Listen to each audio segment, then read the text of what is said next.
Assalamu alaikum wa rahmatullahi wa barakatuh. Welcome to AlMaghrib's YouTube channel. Faith While Black is the series.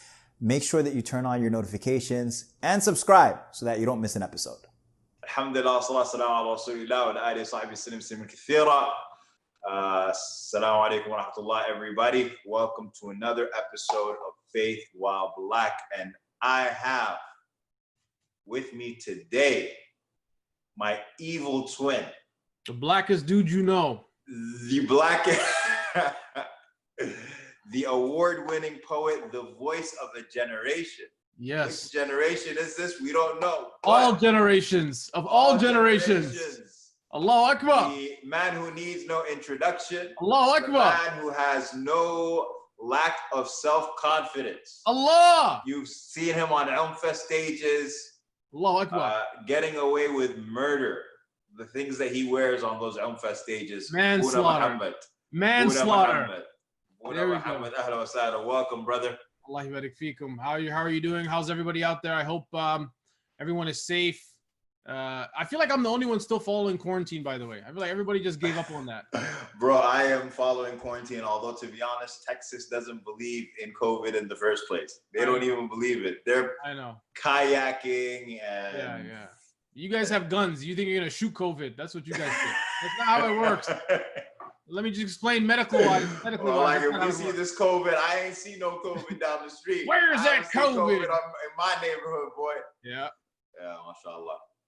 Okay. So what's going on, man? How have you been? How have you been with this whole quarantine? I mean, it's a completely different experience being at home this much time. I think I'm getting what they call cabin fever. You know, you've been with your family and kids too long. Yep. So I mean, that part's fun. I think it's fun being with my kids and having that much access to them, but at the same time, I kind of want to go outside. Now the weather, I don't know how it is in Texas. Here in Toronto, the weather's getting a little bit warmer, so everybody. How has the schooling been? Well, my wife is actually a teacher, Nice. so that's kind of, alhamdulillah, it's a kind of easy transition. She's still teaching online with the kids that she teaches at an Islamic school, so they still have online classes, but for the most part, I've just kind of told her, look, you raise the kids, I'm gonna do Zoom. So, So guys, worry about that. You designed your lair. Yeah, I have my secret hideout. I have a lock on the door. Watch when your daughter gets a bit older as well. You're gonna figure out how many locks you need in a house. So when I got this apartment, we weren't expecting quarantine. Alhamdulillah, very, you know what I mean? But it's a one bedroom, and with Zoom, she doesn't care. She doesn't respect Zoom. My daughter, she just she wants to yell and scream, and she gets most talkative when I'm going live. So alhamdulillah, right now they're outside of the apartment. They're out. I sent them away because I was like, I gotta go live with Boonaa. Allahu Akbar. Allahu Akbar. Yeah, man. So this series, obviously the discourse about race has been, it's captivated everyone's attention. And we wanted to kind of navigate through some topics. This is a topic that you're very passionate about as a poet, spoken word artist. You've addressed it many times in a number of pieces. I think the first person that I've heard from you was Green Card. And that was a piece, addressing society and some of the aspects of racism that you've experienced, or I guess that you've seen in broader society. Was this always a part of your... I used to be skinny. I was going to say that poem is so old. I was skinny in that poem. Yeah, that was with Young Hungry Boonaa. That was the Young Lion. Yeah. Now I'm full. MashaAllah. Yeah.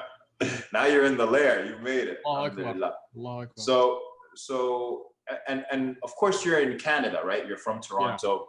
Yeah. And so even now, as we have these discussions about police brutality and American racism, we think of Canada as being a much better place. To what end is it better, and to what end is it the same? Well, I think first of all, there's a misconception a lot of times when we talk about the narrative of Canada versus the U.S., because we think of America as this place that, this long legacy of slavery and that type of history. But people don't realize that actually Canadians own slaves as well, right? Slavery was outlawed in Canada, I think maybe I believe maybe a few hundred years, maybe 100 years before the U.S., something like that. It wasn't a huge time frame, but there is still a massive legacy of slavery and the repercussions of slavery. And you have obviously some things like residential schools, and you have so much of the systematic racism that is embedded within our culture and society. It's nothing to do with the U.S. It's you know, this is what Canada was founded upon. So I don't think we get away scot-free when it comes to racism. And we talk, because a lot of times I think what people think about is like, you think about the Underground Railroad, right? And the exit and the border of Detroit and Windsor was like, you know, once you're in Windsor, it was like the freedom land. But people don't forget that. I mean, they forget that like Canada was for a very long time a complicit partner in the abduction and you know, hostaging of Black and African people from all around the world. And one thing that I noticed growing up in Canada is that I think the racism in Canada and the U.S., because when I was younger, I used to travel to the U.S. quite a bit with my family. One thing that's very different in Canada, I would say specifically, is that our racism is very subtle. So Canadian racism is very polite racism. It's in the things that you're not allowed to say, or in the things that you should say. It's in the things, it's not in the slurs that are told to you, but it's in the opportunities sometimes that are denied to you. It's in the ways in which people perceive you. It's a lot of the things that we think about that are embedded in the culture and system. Canadians, because they're very polite, a lot of times it doesn't come out to the surface. But and I also think because we don't have the Second Amendment, right? I think when you have the Second Amendment, that Second Amendment is the equalizer. The right to bear arms, yeah. Hey, man, that makes things a little bit tricky, right? So because we don't have the same type of culture of violence, I would say gun culture specifically, people oftentimes don't associate that type of violence and brutality with Canada. But at the same time, I mean, we have a long history and track record of police brutality, of police killing people in custody, people killing unarmed civilians. Black people specifically. I'll tell you one story. Do you have the disproportion as well in prison sentences? And oh, yeah, 100%. Yeah, 100%. I'll tell you one story, though, that's interesting. A lot of people don't know this about Canada. So in the eastern part of Canada, there's have you ever been to Halifax before? I don't think you would have, because there's nothing there, right? Okay. So Halifax is the eastern part of Canada. It's in a province called Nova Scotia. And in this community, there used to be former slaves that when they fought alongside the British, they were promised their own land, and they were promised this area that was going to be theirs. And so, you know, like the 40 acres and a mule type of thing. So they were given this plot of land, and they lived on this land, and they flourished, and they had a whole community. It was called Africville. Okay. They had this community called Africville. About 30 or 40 years ago, or no, more than that, probably like 50, 60 years ago, the government overnight, without even giving them much warning, and mind you, this community did not have running water. They did not have plumbing. They did not get electricity, but they were self-sustained. Just had freedom. That's it. They just had freedom. They were self-sustained. They owned this whole land. Without even warning, the government came one night and just bulldozed the entire thing down. Oh, wow. And they said that it was an eyesore, that people were sick of looking at it. And now it is the largest dog park in all of Nova Scotia. It's the largest like leash-free dog park, right? So it tells you like the level of disrespect. And so it's the type of racism that people experience, whether it be police brutality or otherwise. It's definitely not unique to the United States. At what point did you become conscious of race? At what age? What age? Was it like a particular experience? Yeah, you know, it's funny. I think I knew I was Black before I knew I was African. Like, I think maybe someone like yourself, because you grew up in Sudan, right? Like you had experiences in Sudan, and you had a more affinity to your culture and stuff like that. I didn't really have that growing up. Although my parents are super cultural, for whatever reason, we just, like, I don't speak my parents' tongue very well. You know, never even visited there until I was much older, like very little connection. So I always just identified with Black people and Black culture. You didn't have like a sizable Oromo community around you? We do. You guys, okay. We do, but oddly enough, like most of the Oromo kids in my generation are the same. Black. Like we're just Black, we just, and I think that's kind of what the, you know, the idea of multiculturalism and the melting pot does to you, right? Like when you come here. When I was young, I grew up learning about Kwanzaa, and I was like, people were like, "Oh, this is part of Black culture," and I was like, "Oh, Yeah. I never heard of Kwanzaa before, right?"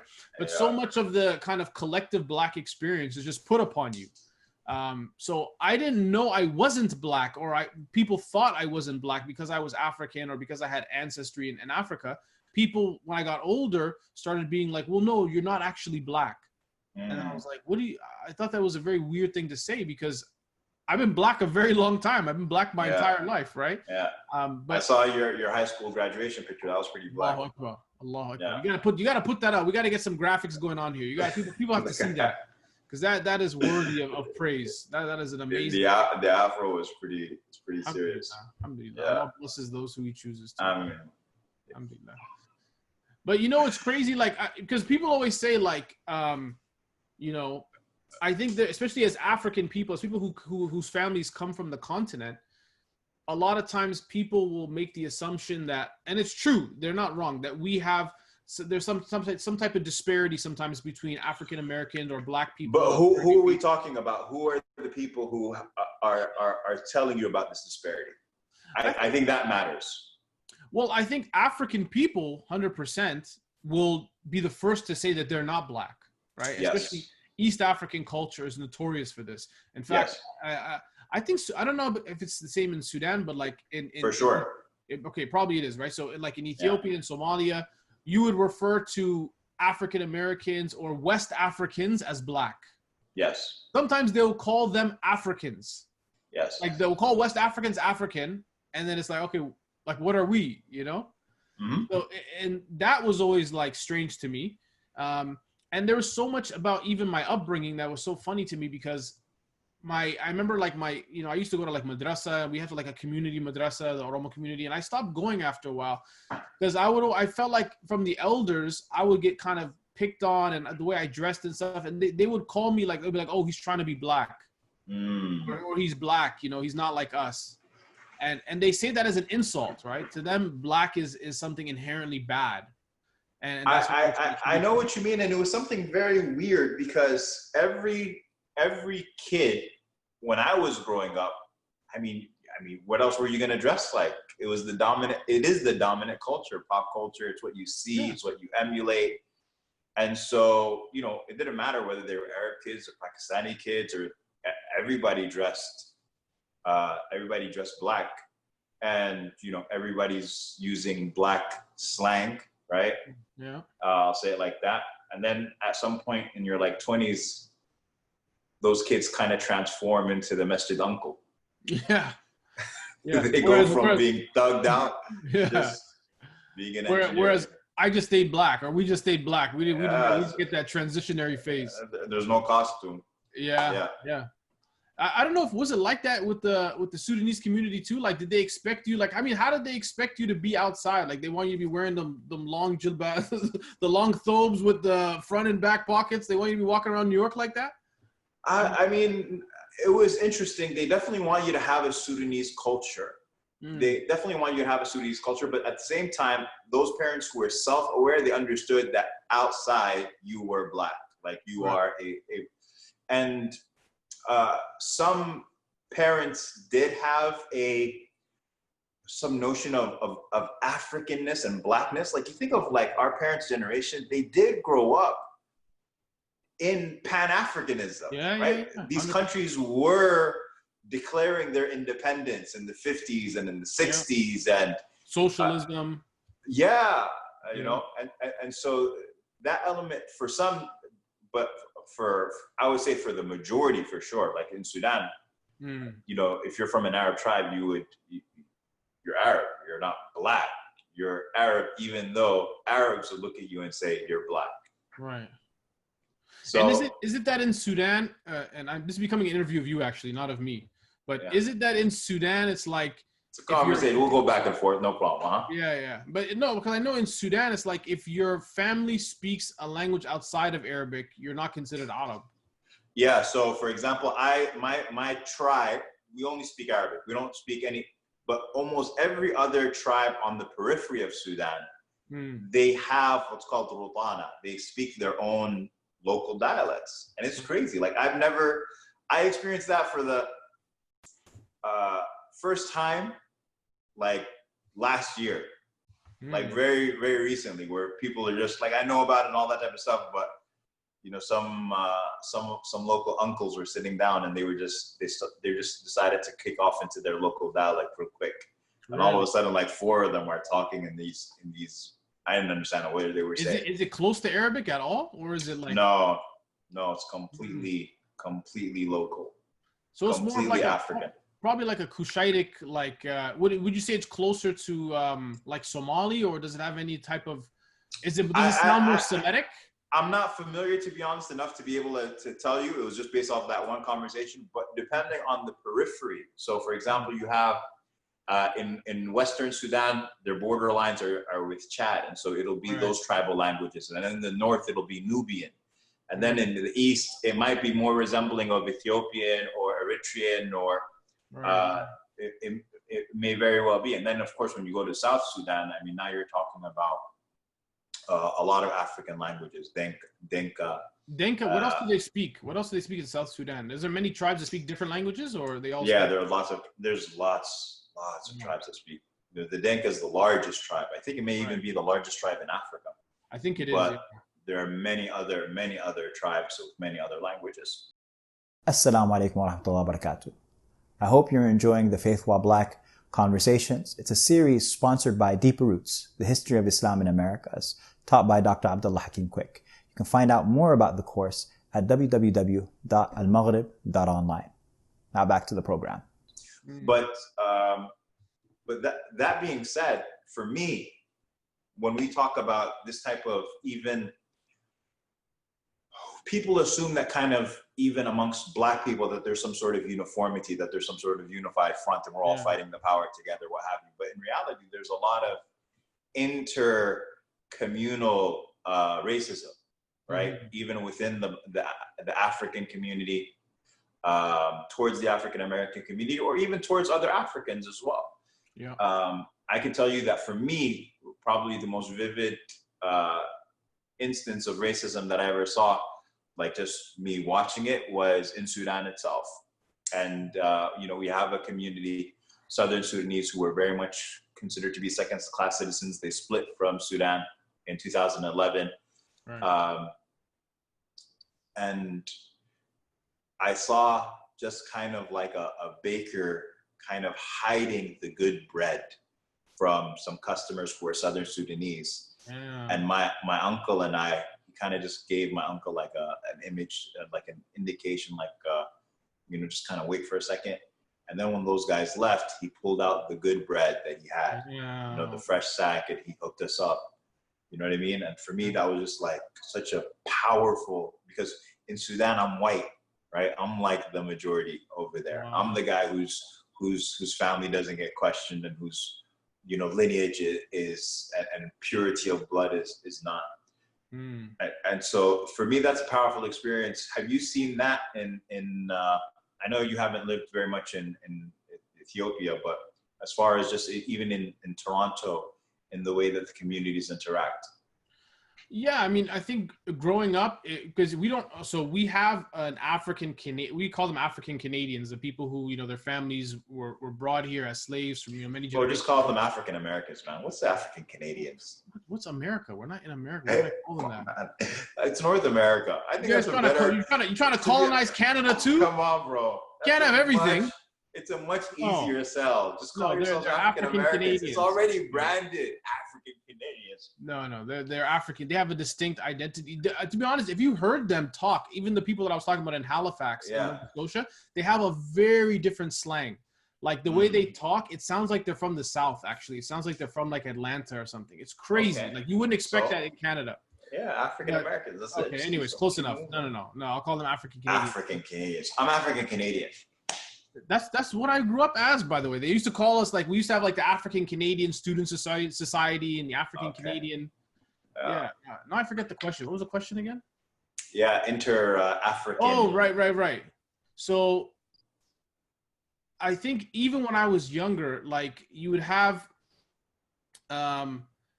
So I lived in a predominant. So we don't have African Americans as much. Okay, the major other black ethnic groups are Jamaicans. We have a lot of people from the Caribbean, and I don't know if you've lived amongst people. I lived amongst Jamaicans like my entire life. So Jamaicans for me are like second cousins. Like I grew up in an area with all Jamaicans. I speak Patois I can understand Patois very well.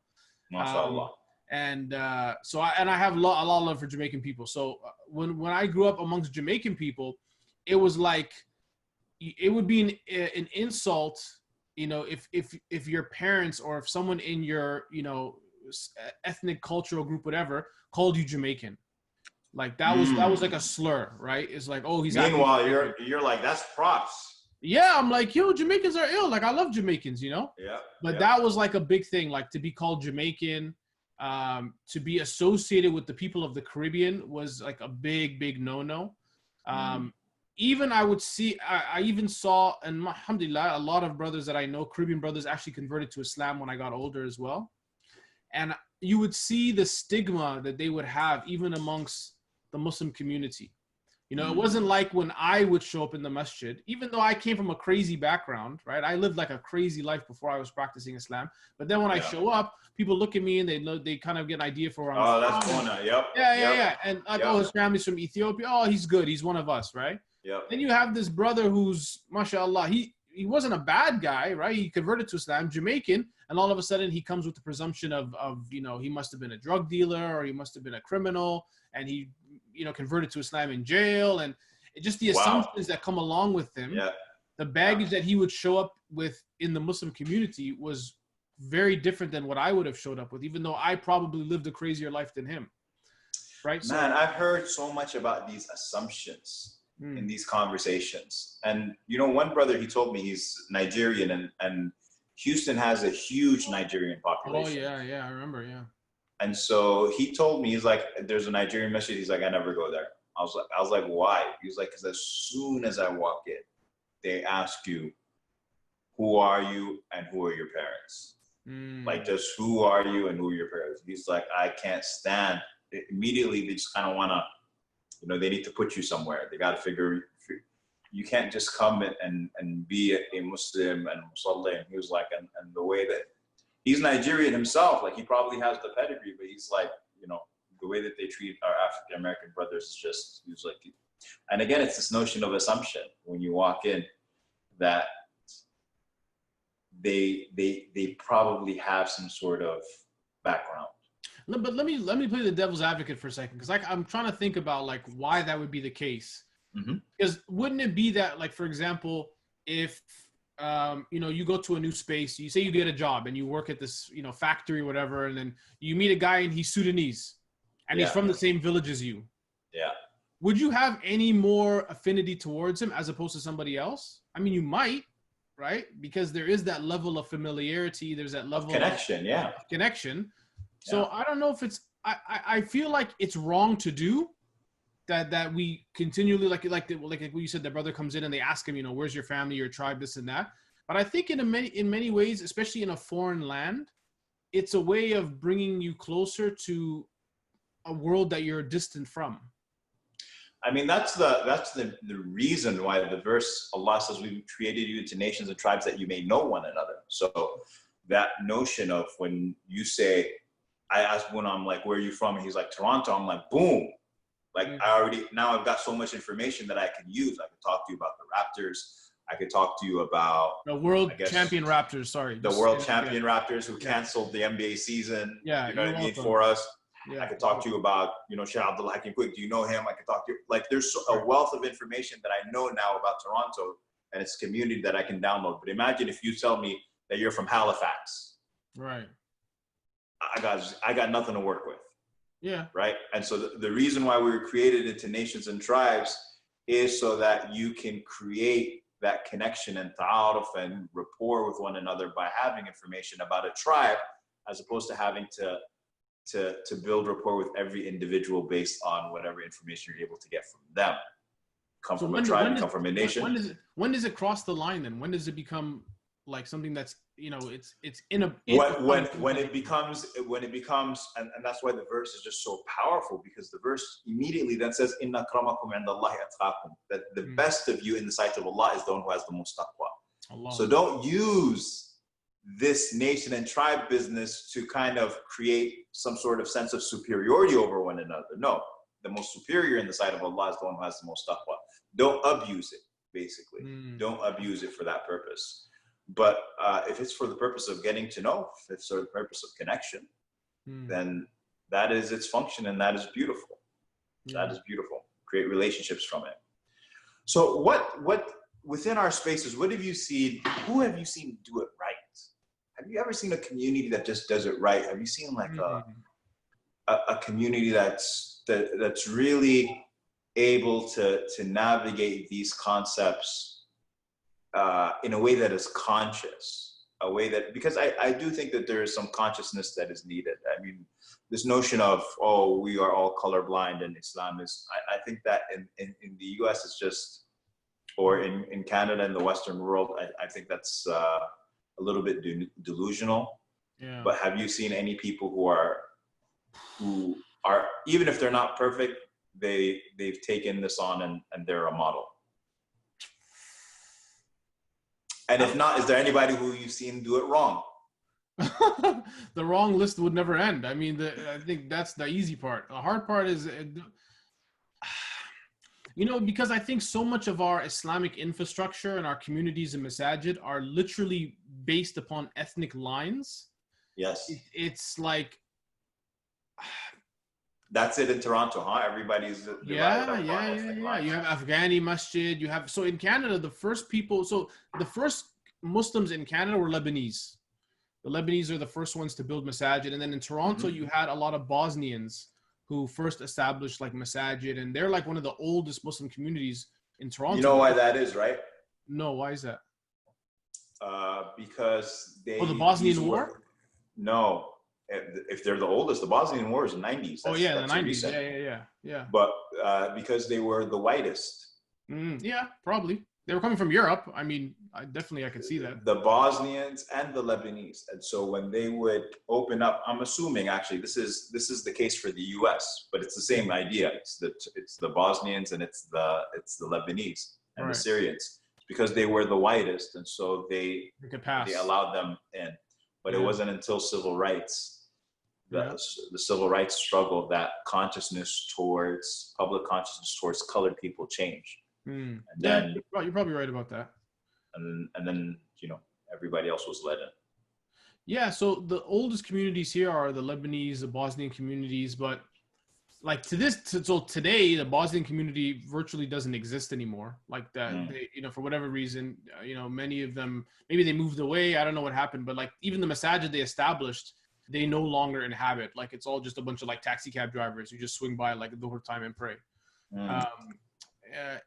I don't know if there's any community. I personally have always gravitated towards the Sudanese community. I don't know why. Like in Toronto, we have one Sudanese masjid. And especially even the other, like, so my wife's Eritrean, you know, the Eritrean and Sudanese connection is so strange. I think they're like long lost cousins or something, because we are. In fact, the city of Kasala, which is in eastern Sudan, is like 50% Eritrean. Yeah. So the Eritrean people here, although they don't have a masjid, they just consider the Sudanese masjid their masjid.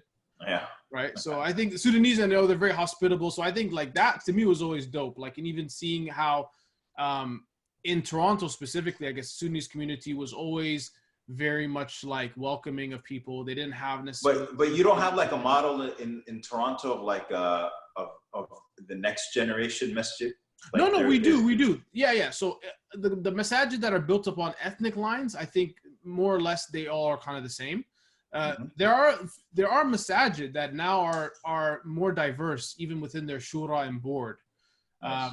And because Toronto is so diverse, you'll find that obviously sometimes, you know, there's a few masajid where, you know, the board members will be, you know, a few different races and colors. And oddly enough, to be honest, these masajid, in my opinion, they don't do as well fundraising wise.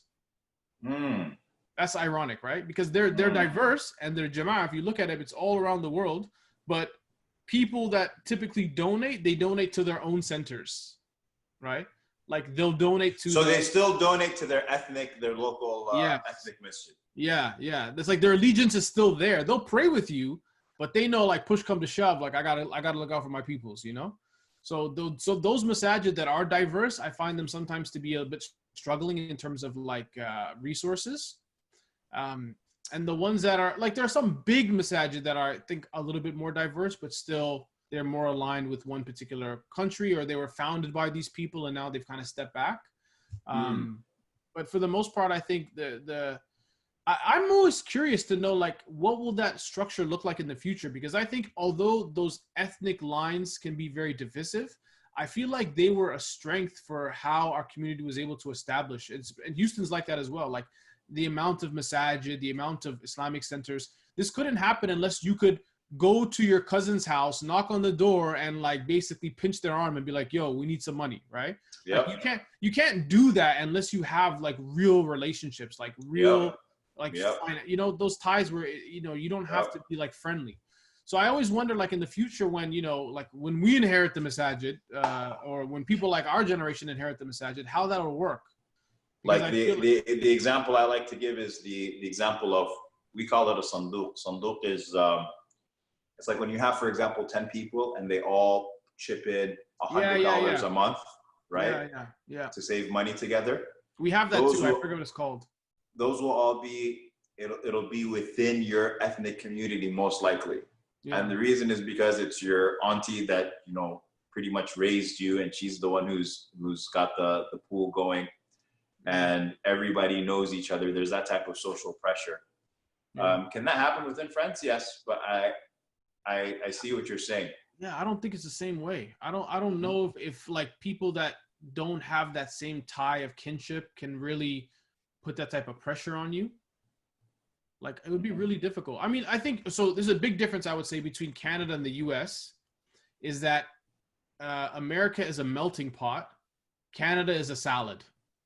So America is a melting pot. Canada is more like a gumbo, right? It's more of like a people still have their unique identities, and that kind of unity is our strength. Whereas in America, America strips down your ethnic lines and it forces you to become American. Yes. So, and in a weird way, I think that culture has helped the American Muslim community progress much faster than other communities, because you've already been through the tarbiyah of stripping your nation state, and now you're at a place where you can see yourself as equal and united, and then it's a logical. But keep in mind that might just be Toronto for you, because what you're describing, New York is ghettoized. New York, you don't need to. I did not realize until I left New York that New York is not America. New York is an international city. Yeah. Toronto is an international city. London's an international city. That's why when you go to East London, you're like in Bangladesh. Like you're literally, you might as well be, because you know, the khutbahs are in these languages and things like that. So I'm interested, even with regards to Canada, if you go to these other cities, are the Muslims there more Canadian than what you're describing from Toronto? Yeah, probably. I think there is I think small town communities, the many that I've been to, I think they definitely have a more kind of united front. I think anytime you're put under a bit of scrutiny when you are the other and there's not enough of you to divide, you know, that's the beauty of living in a small town. I always tell people, like, when you live in a small city and you have like 2 or 3 masajid, you have no choice but to be united, right? There's just not enough people to branch off. And then when, you know, I love visiting communities where there's one masjid and you're like, wow, you guys are truly united. And it's only, no, we're just waiting for enough, you know, headache amongst the board for them to split and start their own, right? That's how usually masajid spread. But I don't know, man. It's a double-edged sword.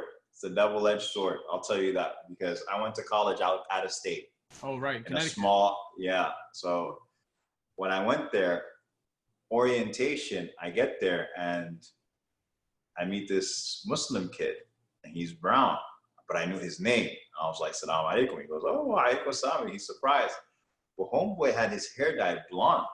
It was the first time I ever saw him. I'm like, what? I'm like, no, I felt bad for him. I'm like, this kid probably went to high school with, like, you know, being the only. Oh, yeah.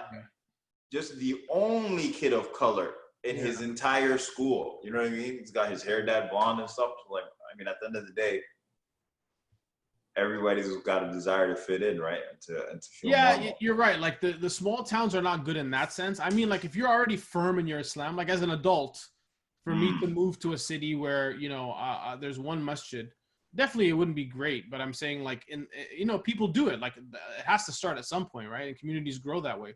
But when you are in those situations, you'll find that the entire community is willing to come together. Everybody will pitch in money for the local Islamic school. Everyone will send their kids to the same madrasa. I see that in smaller towns. In Toronto and bigger cities, I'm sure it's like that maybe in Houston, but it's like, no, it's like you go with your people, we go with our people.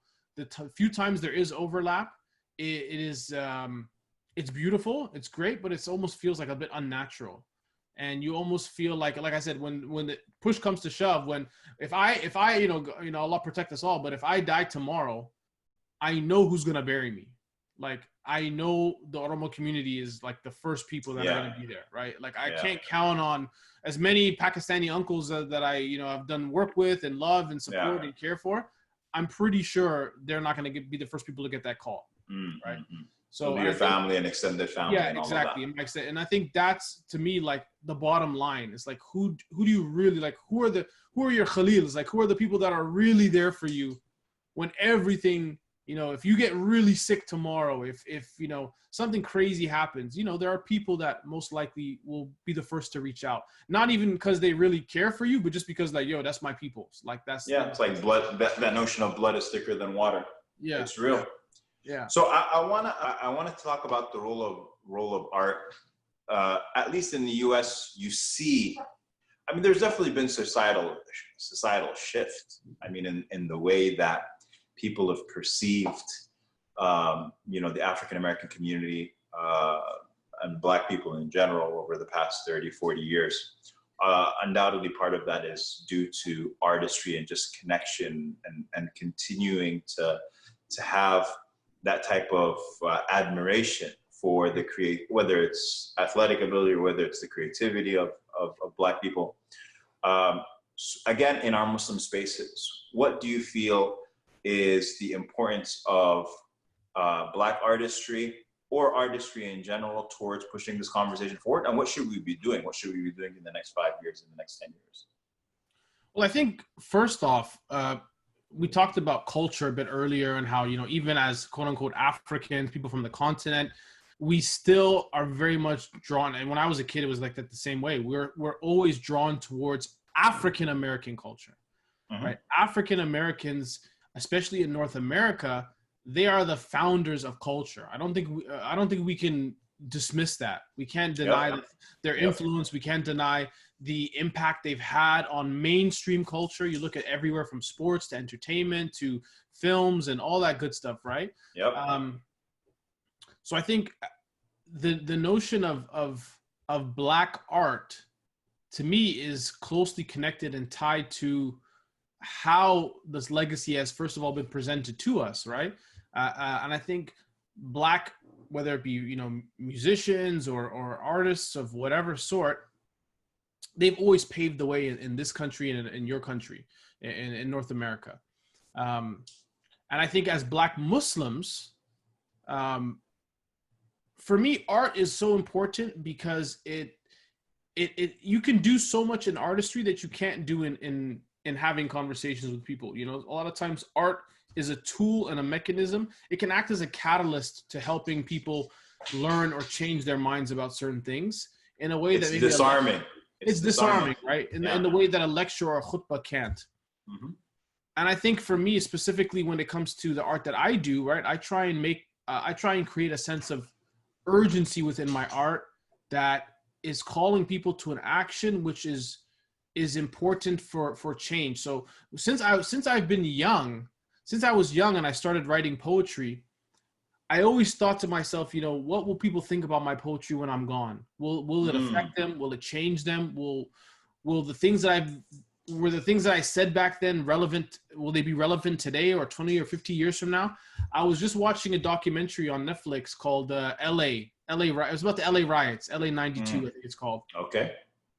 And it's crazy because they started off the film examining the riots in like 1968, I believe, in Watts, and they juxtaposed that with the riots in '92, and they showed how the two were very similar, and how, you know, they were based upon the same thing, which was police brutality. Obviously, in '92, you had the beating of Rodney King.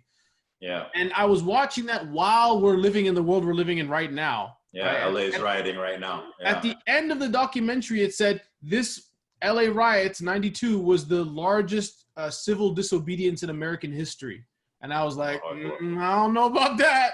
This one was all 50 states, Yeah, I'm like, you might need to change that blurb, because I don't think that's the case anymore, right? Because what we see happening now is people are in arms. People are they're rising up, and I think, especially with the social media generation we have today, artists and art is and can be and should be on the forefront of that revolution, of changing people's minds, of creating compassion within them for certain ideas or causes. You'd be surprised, like how, you know, sometimes even seeing a cartoon, you know, something so minuscule, like you'll see one of my friends, Yassine, he's a brother from here, Toronto. He's a comic. Sorry, he does. He's a photographer, but he also draws comics. Yeah. And he made one that was so funny recently. Actually, it got featured in the New Yorker, and wow. It was, a group of people sitting at a table, a group of white people sitting at a table talking with one another, and one of the guys at the table saw a police officer beating a black man down the road, and he's taking a selfie. He's taking a picture of the police beating, and the people at the table are saying, "Oh, when you're done, can you send me that picture so I can join in your activism as well?" Right? You have to really see the comment. So witty. And it was, to me, it's so indicative of the fact that they're watching it happen in front of them, and they're like, share the picture and I'll retweet so I can be an activist too. So that, to me, like that small image, that small piece of art can say so much, right? And I think I see art right now, especially in this world and this time we're in, as art that has to be meaningful. I think, and I commend, you know, for example, even, I don't know if you've been keeping up with the conversations of the NBA. I don't know, by the time this thing broadcasts, maybe the whole decision would have been made, but a lot of the NBA players, for example, National Basketball Association, are refusing to play in this upcoming, you know, renewed season schedule, because they feel like it's going to take away from the protest. And that's a habit and a trend we've seen in the past, where, you know, people will use sports and entertainment as a way to deflect from real societal issues. You know, that's powerful, because at the end of the day, you're juggling two things, right? As fans, I mean, obviously we know that you're just trying to hold on to being world champion as long as possible. That's what you guys are trying to do. Guys, if you want to take a break, if you guys want to take your time, we'll hold on to it. We'll hold on to Larry D. And as a Knicks fan, there shouldn't be an NBA season. I don't need an NBA season. They should be canceled from now until infinity. You're a Knicks fan. Pretty much. But you do want to see the NBA season, but that's also a very real probability, which is that once the NBA season starts, everybody's like, all right, you know, it was a great protest. Yeah. But to be distracted again. And I think it's important that we kind of push this environment as far as it can go, as far as whatever positive change that can be created. You know, it's weird. Like, I genuinely think, and I'm usually a very pessimistic person. I don't generally think well of situations or opportunities, but I genuinely think and believe that this whole situation with, you know, the killing of George Floyd and us being in lockdown and COVID-19, I think a genuine change is going to happen. You already see spaces. Like some of these cities are dismantling their police departments. Man, I was like, I was so proud of those Somalis and Oromos in Minnesota, man. I was like, you guys, man, mashallah, you guys are out there causing ruckus, man. They made the police throw in the towel. I'm like, damn, how'd you do that? Mashallah. And those are my cousins, man. I'm like, these guys got it in them, like that. So yeah, situations like that, dismantling the police in one sense. The other is even institutions, like everything from the arts to corporations to, you know, everyone doing this kind of internal cleansing, you know, this cancel culture thing, which I'm kind of split on. I don't necessarily agree with it 100%. But the notion that any racist or anti-Black sentiments or comments you make, you will be killed because of them. Like they will destroy your entire life. Yeah. He's like, that's kind of interesting. Like that's dope. Like I appreciate the fact that we don't mean killed literally here. We mean no. I mean, well, canceled. You're going to be canceled, essentially, right? You'll be terminated from your job. You will be like Amy Cooper, the one who went viral in Central Park. Imagine got fired from her job. Being Amy Cooper now and just trying to like do anything, like just trying to get a job, just trying to like. That's what part of me also feels like that's a bit harsh too, because like, okay, she made a mistake. She even could be racist, like in and out of her blood. But at some point, like, even criminals get to make amends. Like even criminals are allowed to come back into society, right? Like, and that's the challenging part about navigating. And that's why even as Muslims, we have to be guided by our religious framework. Yeah. We believe in Tawbah. Yeah, we don't believe in being canceled forever everywhere. Otherwise, half the Sahaba would have been canceled. Like they would have been canceled and that's it. No Islam for you. Yeah. But at the same time, I mean, it's the moment itself. It's happening to white people, so we can't feel too bad, right? No, but we're split. That it is. It's a real split because in that moment, like, yeah, inshallah, she didn't go to jail or anything like that for it. But at the same time, that moment required an incredible response, and I hope that response becomes a deterrent for other Amy Coopers in the future. Like there has to be serious repercussions. Otherwise, how are you going to deter other people from doing things? Yeah, but you know what's weird though? I almost feel like cancel culture and the people that jump on the backs of that, like the corporations and companies that fire these people, I feel like it's also superficial. And I don't even think they care for the reason. Like it's just too much pressure. It's like, it just becomes a PR nightmare at that point. Mm-hmm. So I don't even know if systemically that is sustainable because, you know, unless real change is being done internally, I'm talking like, you know, people are doing anti-oppressive workshops, anti-blackness workshops within their, you know, anti-Islamophobia. It has to be ingrained in you as a person, right? Unless that's happening, people are just going to say that stuff offline. They're just going to say it when they're not at work or when people are going to get smart enough sooner or later where they're just not going to talk when they see a phone in their face, right? Like if I'm going on a racist rant and I see you with a phone in my face. But you know what's crazy is that it's not stopping them. That's what's crazy. That's the funny part. I agree. People are seeing these and they're just like, go ahead. It's hilarious, man. It's just, in any case. So, do you see, and this is the last question I have for you, because I know that, you know, you got a lot to get to and I appreciate your time. Yeah, I got so much to do right now with quarantine. I got to like scrub the toilet. We could talk a lot longer, actually. I'm bored. I haven't had human contact in a while. Just keep talking. But, all right, we might take this longer. Hold on. No, I'm just kidding. Let me jump in from, but even with regards to art, so you talked about your friend Yassine, and I know that you have pushed a lot of people to kind of come into their art, okay, without mentioning names, because I know that you're going to want to. I know you're going to want to list names, and you pushed a lot of people to do that. Do you still see that a lot of us, as far as Muslim artists, are playing small? And what do we need to be doing to kind of step into our own, especially when it comes to important conversations that are happening around us? Like this one. Yeah, you know, it's weird. Like I feel, so I have a track actually I'm going to be releasing very soon. Okay. Do you want to fix that? Is there a reason why? Yeah, I did. Go ahead. There you go. I have a track that I'm going to be releasing soon. Actually, it's funny enough, it was written before all this stuff happened, but it has a lot to do with that idea of people that have platforms that don't utilize it for important issues.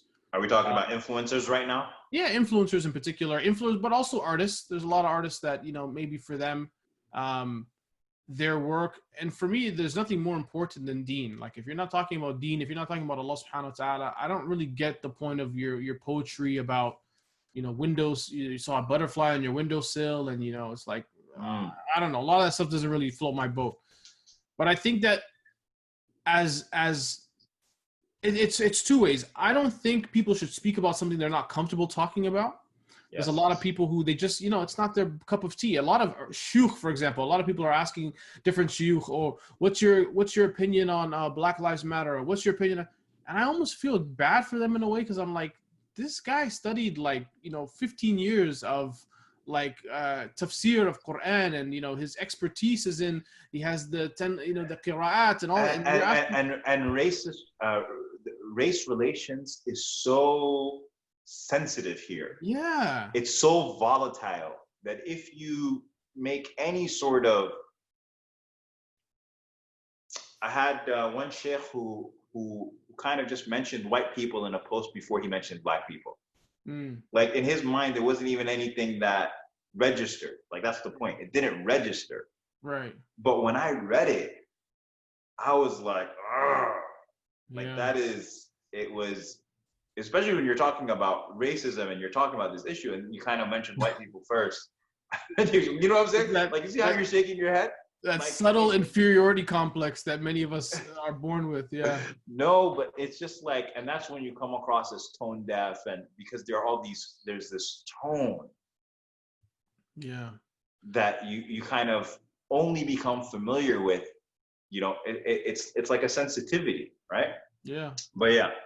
But I think because we grew up here, when you grew up in the West, you live with that experience your entire life. It registers with you automatically.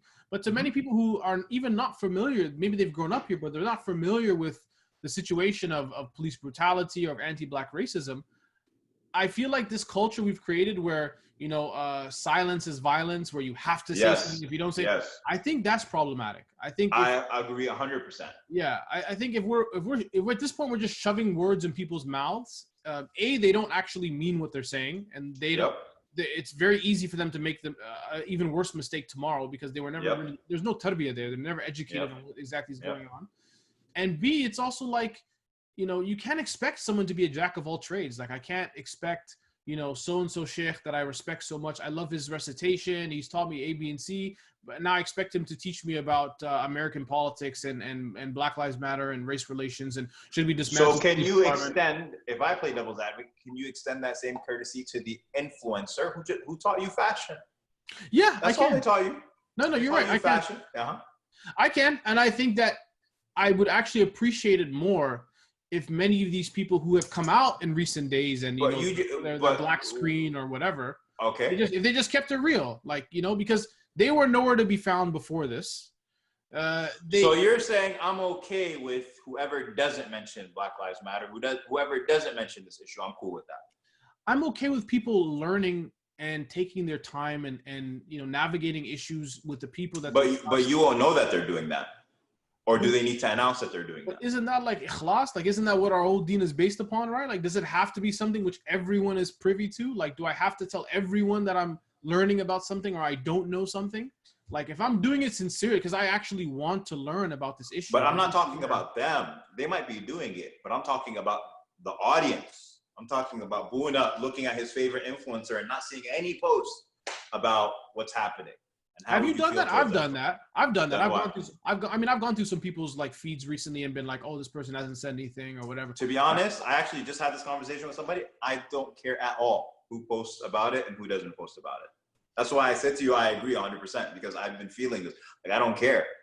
Yeah, I trust me, I feel that way as well. But at the same time, I think it's one of those things where it would be naive of me to say that, you posting your favorite food challenge on the same day when people are marching on the streets is a little bit insensitive. People keep saying this phrase, you got to read the room, right? Like, you got to what's going on in the world right now? Like, now's not the time. Like, I think that there is a level of kind of responsibility that we have as people that are in the spotlight. If you're an influencer, if you're an artist, whatever you are, that you need to be able to relate to society and the world around you. And there is a time and a place for everything. So I know of people personally who don't post about it because they're actually doing it, right? People that are at these marches, at these protests, and you won't see it on their feed because it's like, that's not also, I think people are mistaking the fact that social media is real life. It's not real life. Social media is what you determine your life might look like. Yep. So I think it's also problematic when we associate that. I still do it though. I mean, I'll be honest with you. I've looked at people's timelines. I've looked at certain shuyukh's timelines and said, you know, why haven't they said anything about this? Even though I know and I believe that they don't have to speak about everything. But I think that it would be naive, and I think it would be a detriment to their own da'wah if they didn't use the context of the world around them to their advantage. Like, you have to understand what people are going through. You have to connect with the people. And I think the Prophet ﷺ was like that. The Prophet ﷺ understood what was happening with the people. He wasn't living off in an ivory tower and not in tune with the needs of his community and people around him, right? Like, he understood. He was at a ground level. He knew when people are suffering. I'm reminded of the story of the young boy who came to him when his bird had died, right? And the Prophet ﷺ showed that level of compassion towards him. Like, subhanAllah, that was a dead bird, right? If I tell you, that's deep, man. That's deep. Yeah, I mean, if I tell you, like, my brother or someone who looks like me was just killed in the streets, and you're more interested in the, you know, the Senate of this particular, and I'm like, come on, Sheikh, like, you know, you gotta, like, let's focus in right now. What was that guy who went viral? He didn't go viral, alhamdulillah, but my miswak or my La ilaha illallah. I actually know this guy. He's from here. Wiping over my sock. Wiping over my sock is more valuable to me. It's like that to me is also, but you know what? There's, I think, a lot of racism in that. Yeah, if the guy who was killed was Somali, would all of that have been? Would all of that have applied? Even if he was a Somali drug dealer, if he was killed in a drive-by shooting, we would still be like, no, inna lillahi wa inna ilayhi raji'un, our brother, astaghfirullah. You know what I mean? It's so I think, and it's also jahal, like the blood of a person is so sacred, so valuable. The Sharia is here to preserve people's lives, and it's there for all of humanity, subhanAllah. Like, we're not a people that, you know, we take pleasure in other people's suffering. Like, what kind of sickos do you think we are, you know? And it's weird that people, like, that's the deen they're being taught, or that's the deen that I think they're inheriting. Like, and I think again about the you know, when the funeral procession went by, and the I think it was a Yahudi person, a Jewish person who was buried, who was being on their way to the funeral, the graveyard, and the Prophet ﷺ stood up, and the people looked at him and said, you know what, Ya Rasulullah, this is a Yahud, you know? And he said, are they not human? Like, is that pain and suffering that they're dealing with and their family dealing with, does that not connect all of us in that very moment? Like, I think to a certain extent, people are missing the human part of Islam. And I think a lot of times that is connected to anti-black racism. That is connected to the fact that a lot of people don't see black people as human. They don't see their needs or their feelings or their strife as something which is relevant, because it's almost like a subclass race of, you know. And this is, subhanAllah, my last film, Detainee X, I in the end of the film, I did a post-film discussion, and I went through the stages of genocide. This is a report that was published by the International, like, Genocide Committee. And they looked at all the different genocides that had happened around the world. They looked at Bosnia, look at Rwanda, all that stuff. And they list as one of the factors, one of the things that allows a society to dwell into genocide is when you start stripping the humanity away from people and start replacing them with animals. Or you start cockroaches, rats. He's a gorilla, he's this, he's that. That is one of the first steps on the road to genocide. That when you're able to remove people's humanity, when you're able to see them as their lives are not as important, you're able to then further perpetuate harm against them in a much more systematic way, right? That's why, you've seen even when, you know, during the Iraq invasion, the way they would talk about the Iraqis, you know, they would tell their cockroaches, their rats. This is how the military brainwashes people into desensitizing them to the harm they're about to do, because it's not natural. The fitrah doesn't allow you to see human beings as anything less than human beings, but you have to consciously make an effort of doing that. So, and I think definitely that notion of life being valuable on one side versus the other, it's split when it comes to black people. If you remember, subhanAllah, when we talk about the Arab Spring, how did the Arab Spring start? It was a guy, I believe it was a Tunisian guy, right? Yes, set fire on himself. Right? And nobody even, like, maybe in the beginning there was this idea of, oh, you know, what's the fiqh around that? Is it haram for him to do that? Blah, blah, blah. People look past that very quickly. The entire world was like, you know what? Forget that. What he stood for was important. We're gonna ride with him, and literally, dictators and revolutions and all that stuff happened. Were there protests happening in Toronto? Of course, yes. Yeah. Yes, major mass protests, mass. When and that's part of the implicit bias, right? When we talk about even that hesitation to come out to the protests, right? The community, for example, not addressing the George Floyd death until people started looting, and that's when the statements started coming out of a lot of places, right? That even that hesitation to even address it as an issue, when it had already like kind of ballooned, right? That delay in and of itself is an indication of implicit bias, right? That's just that hesitance to get on board when there was no hesitancy for protests for Kashmir or protests for. In fact, when it comes to Kashmir and Palestine, we're trigger happy. We don't even wait for an issue. We protest preemptively, right? Because we're just so in tune with the needs of those communities. But yet, when it has anything to do with Africa, anything to do with Black people, there's always that hesitation and that bias, because even if they are Muslim, even if it's the situation that was in Sudan. Remember a few years back, everybody was protesting and talking about Sudan. Even then, right, you find people that think, well, they're African. Like, how Muslim really are they? You know, like even your authenticity when it comes to Islam is sometimes questioned. You know, they're not as Muslim as us, or they're not as Muslim as, you know, these people.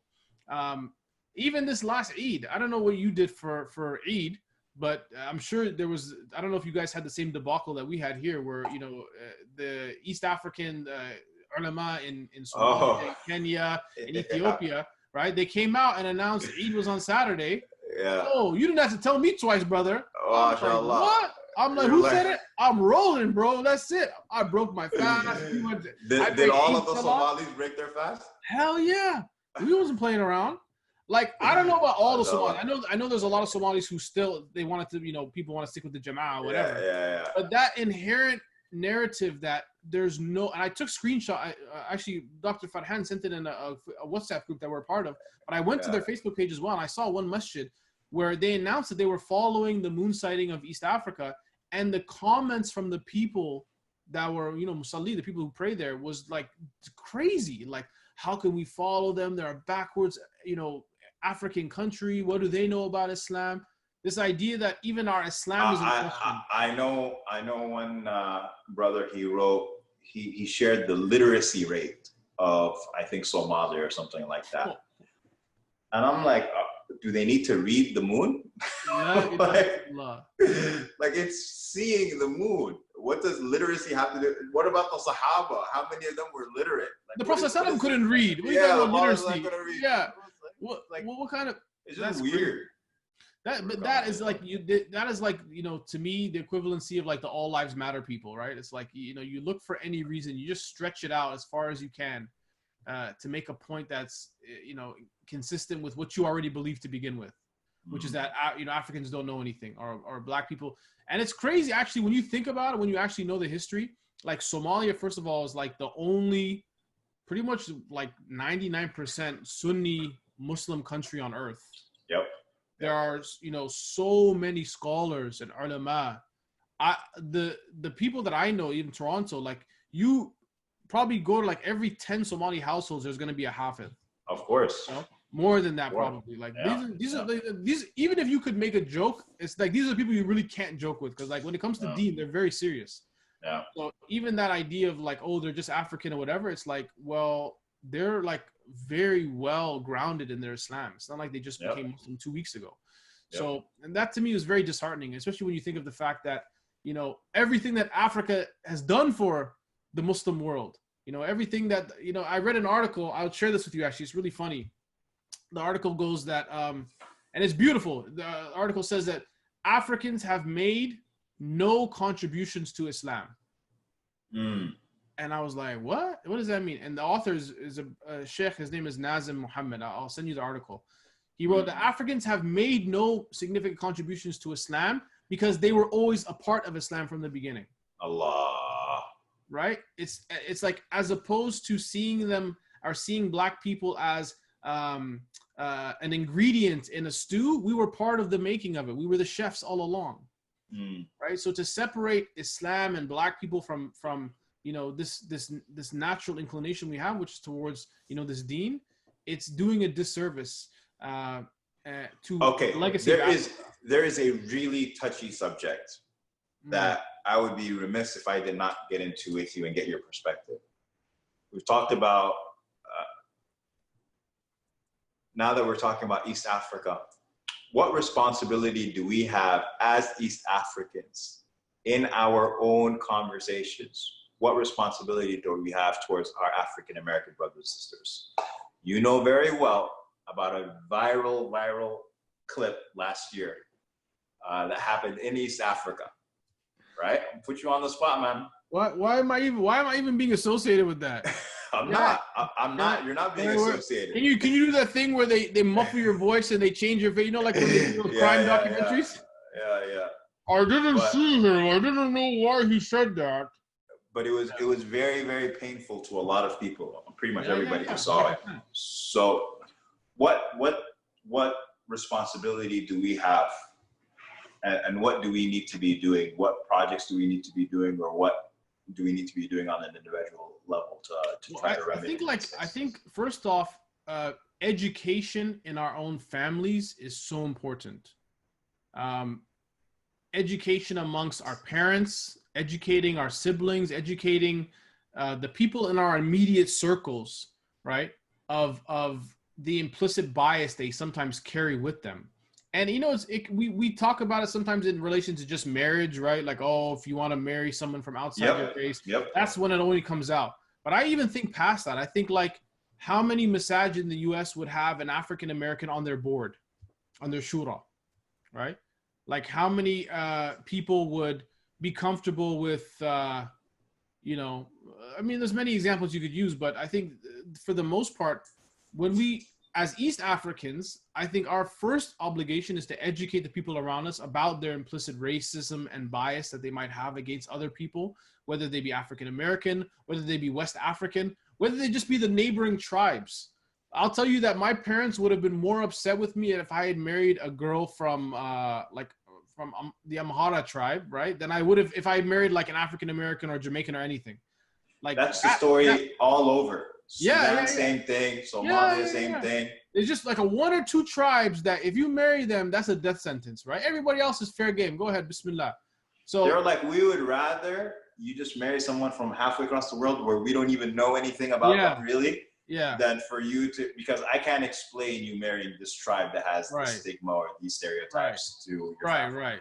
So that type of attitude has to die. And I think, inshallah, us being in the West, we have an opportunity to really carve out our own Islam. 20 years from now, you won't be practicing Sudanese Islam. You won't be practicing Moroccan Islam. You'll be practicing American Islam. Like what does American Islam look like? What do we have in terms of culture? What is American Islamic food? What is American Islamic festivities or dress? I think we're in the process, whether people understand it or not, of helping to shape and build a unique culture that in the future, I pray and hope, will not carry the same bias and prejudice, because it would be virtually impossible for you to have meaningful relationships with people from all around the world. You grew up with having Sudanese friend, an African-American brother who you went to school with, and you had this Somali sister who, was your tutor, and then somehow you grow up and you start hating them all for some reason. Like, I think that, inshallah, would not be even a possibility. So I think we as people now that are going to be paving the way for the future, I think we need to start doing that now in our families.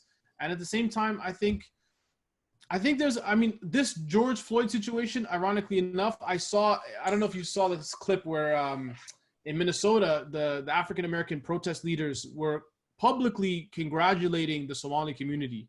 They said, man, we never knew, one guy said, I never knew Somalis could throw rocks like that, man. Damn, No, I didn't see that. Because they were out and about. They were on the throwing rocks. Well, I don't want to put them all in that boat. They're probably throwing a lot of things, to be honest, not just rocks. Okay. The fact that they were there, the fact the Somali community was heavily present during the protests, it really showed the other Black communities that, look, you know, we're in this together, that although we might come from different places, although we might not have the same names or races or faces, you know, we still see you as people. We still see you as human beings. I think that act of solidarity, it has to go beyond words. It has to be at a time when people need it the most.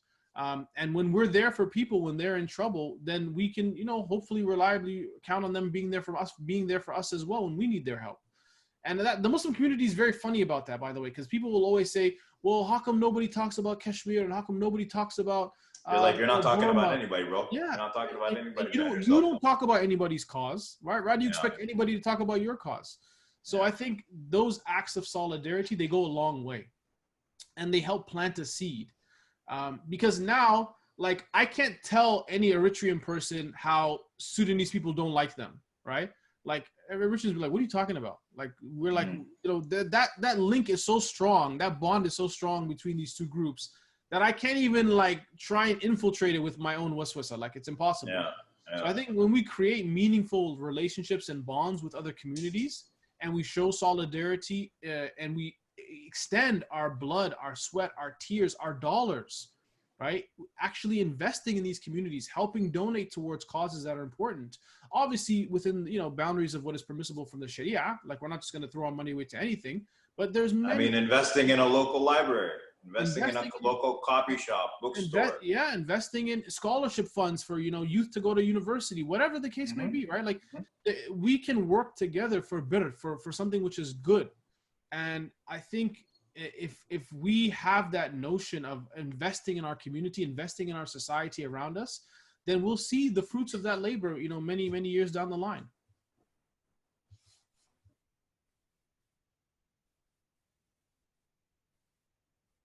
Still there?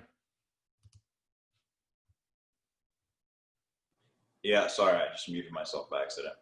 Oh. I was like, I know I was deep, but I didn't think I was that deep. Damn. I was deep, man. I almost drowned, man. Jazakallah khair. So with that, my man, we end. I really appreciate your time. I know you want to talk for more, but you know what I'm saying, got things to do. We'll save it for another day.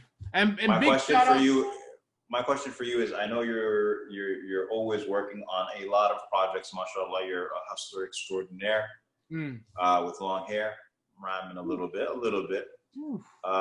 What do you got going on right now? What's going on in your world? Well, you know, I think this whole quarantine thing has really taught me that the world can be unpredictable. You know, I for many years, especially Ramadan, I never spent a Ramadan home in the past probably 6 or 7 years. I've been on the road every Ramadan. So the time I had home, I've been able to kind of refocus and reshift a lot of my attention. I have, I'm going to, inshallah, when things start opening up again, I'm going to attempt to finish touring my latest film, Righteous Sinner, which actually I was supposed to be in Houston and I had dates booked. I had about 14 dates that were booked and all got canceled. SubhanAllah, right before Ramadan. But you know, alhamdulillah, Allah subhanahu wa ta'ala is the best of planners. So one thing I'm experimenting with right now actually is drive-in movie experiences. Have you guys done those yet in Houston? I don't think it's. I think people in Houston are going to movie theaters again. I don't. I think they skip the drive. Yeah, they're just shaheed. Allah Akbar. They just go and die for Batman or whatever is in theaters right now. I'm telling you, they keep the lights on just in case COVID comes in. You know, is that COVID? No, just a black man. All right, never mind. If COVID was black, they would have found him by now. Let me just tell you that. COVID would have been done. They would have had a cure a long time ago. Yeah. So yeah, but right now, just, you know, as things slowly start picking back up, getting back into the swing of taking my films and performances around the world, and I have actually another film that I'm going to be releasing very soon. I'll send you the trailer for it. I'll send you privately the trailer, but everybody will see it later on, inshallah. But it's a positive film about a young black girl. It's called Super Hijabi. And it's a young black girl. It's like a modern day remake of Home Alone. So classic. A family one of the greatest family movies of all time. Young Kevin. That's it. So it's like a family film, you know, Islamic film, and but I want to really stress now, because retrospectively people are starting to talk about, you know, black representation. Even Hollywood's taking note, man. Even Hollywood, everyone's changing their tune right now. but I want people. Hey, to Black Panther changed all of that. You know, that was the first Marvel movie I let my son watch recently. Really? Yeah, and those films are a bit violent. I fast forward most of the scenes for him, but this one I was like, nah, this one I got to do it for the culture. This one is bigger. Did you have him dress up? No, we just naturally just black. We're cool. We're always black at home. But you know what? How powerful it was for him to see a black superhero. People underestimate that. Like, as a young black boy, you know, he has Spider-Man, he has Superman dolls. You know, his bike is a Spider-Man bike, and you see all. And then and me and my wife talked about it, but we didn't let him watch it. But then recently because we're all home all day, I'm like, you know, let's break some rules.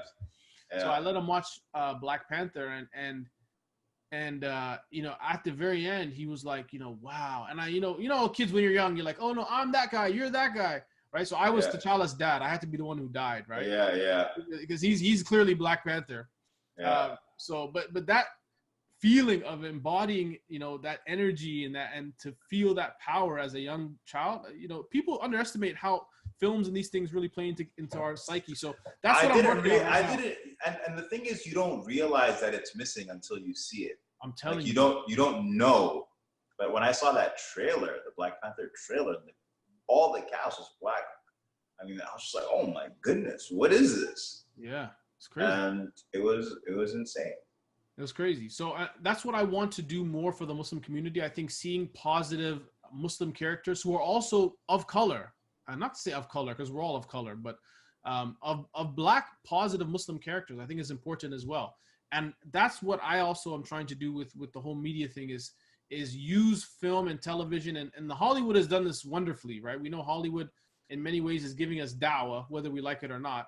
Yeah. They do it through, you know, their commercials, through their films, television. So I think as Muslims, we need to utilize media. So that's what who they choose to present or over-present. And which Muslims they choose to present. Mind you, a lot of times we get excited when there's a Muslim character or a hijabi in a show, but it's also the acceptable type, right? The acceptable or the good. Committing every fahisha that you can imagine. Yeah, big harami sign on his head, but because of, you know, he's mashallah. He's Muslim. Yeah, he's Muslim, and that's the kind of Muslim they like to see, right? And that's the kind of Islam they're comfortable with. So for me, it's all about kind of challenging those norms, and at the same time providing, you know, wholesome family entertainment, and giving people, you know, some sense of inspiration, inshallah. Man, you keep touching on points that I want to just, you know, you kind of said people of color, and then you switched to say black in particular. And I think that's an important point because I do feel like this conversation on social media, POC everywhere. Yeah. I feel like it's, I think the word is usurped. Like it's kind of taken over. Yeah. Black people issues.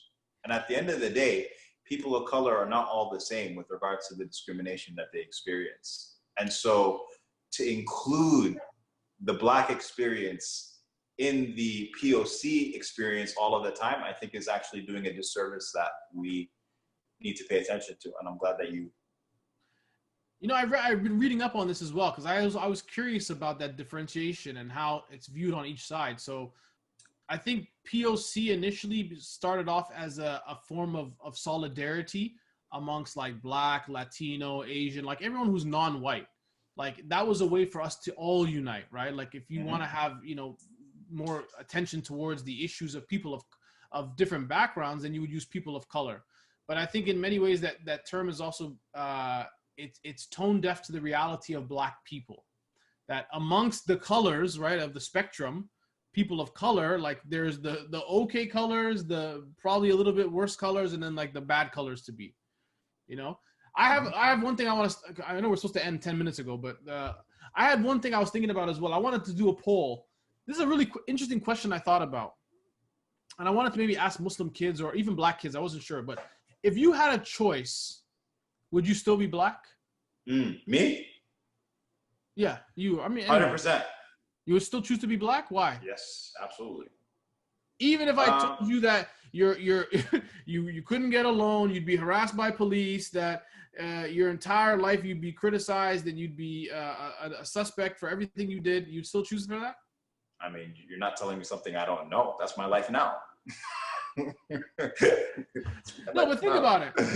Like if you could choose, I saw a documentary about a woman who passed as white for her entire life. Like she's actually black, but she was really, really light skinned. And I kind of thought to myself, I'm like, I mean, it's kind of a cheap way out, but I could understand why someone would be like, you know what, let me not take the L right now. Yeah. There's a famous Saturday Night Live skit that I remember seeing as a kid. It was Eddie Murphy, and he dresses up as being white. He dresses up as being white, and he goes undercover as a white guy, and he gets onto the bus. And as soon as there's one black person on the bus, as soon as he gets off the bus, all of the white people break out the confetti on the bus, and like it starts looking like a first class cabin. They start breaking out the salmon, you know what I mean, like that. And he's just sitting there like, this is what white people do when there are no black people, like that. So I don't know, like. I mean, I know it's a loaded question, because I think there's definitely a level of like self-hate that you have to have when you say that you would rather. I don't think you have to have self-hate. I think you have to have perhaps some curiosity, or maybe there is some opportunity that you can actually qualify and say, for me, if I was white, I would be able to do this, that, and the third, for example, whatever that opportunity is. But for me personally, I don't feel like there's any. In fact, I would be thinking about the things that I wouldn't be able to do. Like say the N-word. Exactly. I mean, that's worth it. Just that alone, I would take 10 of me. You know what I'm saying? That's fantastic. But you know, I only say that because like I wonder, you know, logically speaking, like I think Dave Chappelle said it, where he said black at worst is like a major inconvenience. You know, it's like white at worst. No, being black is like it's an inconvenience, because there's certain things you have to live with, right? Being black in North America, I should say, not being black being black in Africa is being normal. There's nothing wrong. You don't feel anything, right? But being black in North America is an inconvenience at best, partly because, you know, your life ultimately, you know, there's just so many barriers and boundaries to your existence. But at the same time, like, I mean, I wouldn't change being black, but it's almost like, you know how people are back home, like whitening creams and, you know, but then again, white people want to be black as well. Like white people want to are tanning themselves and things like that. Yeah, not even just tanning, like even from the cultural perspective, how much do they, you know, empathize and want to steal black culture? Like they hate black people, but they love black culture, right? Yeah, but there was, you know, Chris Rock, he said, being white is like always having $5. Yeah, exactly. And like, being black is always being short 50 cents. Yeah. But Allah knows best, man. Yeah. Alhamdulillah, Allah chose for us, and Allahu Akbar. Maybe that's a sign. Maybe that's a sign, you know, because Allah only tests the people that He loves. Oh, everybody's got their own test, so okay. Everybody's got their own test. I won't make a fatwa out of that. Okay. Yeah. Did you see that thing Arthur posted, by the way? I saw this thing Arthur posted on it. Oh man, it was really funny. He posted this thing where he was with one of his teachers in Egypt. I'm just sharing this publicly. He already shared it publicly, but he was saying he was with one of his teachers in Egypt, and he heard a khutbah in one of the masajid where the khatib said that I think it's the author of Umar bin Khattab, when he's talking about you know, scolding the man for having a bad son, where the son, you know, I think it was Umar bin Khattab, he tells him, well, you gave him a bad name and you married this woman, this and that. And in this narration, the khatib is saying that this man, he gave him a bad name and he married an ugly black woman. And so Arthur was in the audience and he was like, huh? He's like, he's heard that narration before, but he never heard this. Like, where does it say anything about her being black? You know? Yeah. So he said he waited a while, and then he asked his sheikh. He was studying with the Grand Mufti of Egypt at the time. Yeah. And then he finally approached the imam or the khatib, and he asked him, he said, you know, I've heard you mention this narration, but where does it say anything about her being black? And the guy told him straight-faced that, well, it said she's ugly. What else could it mean? Oh. No way. You know, wallahi, yeah.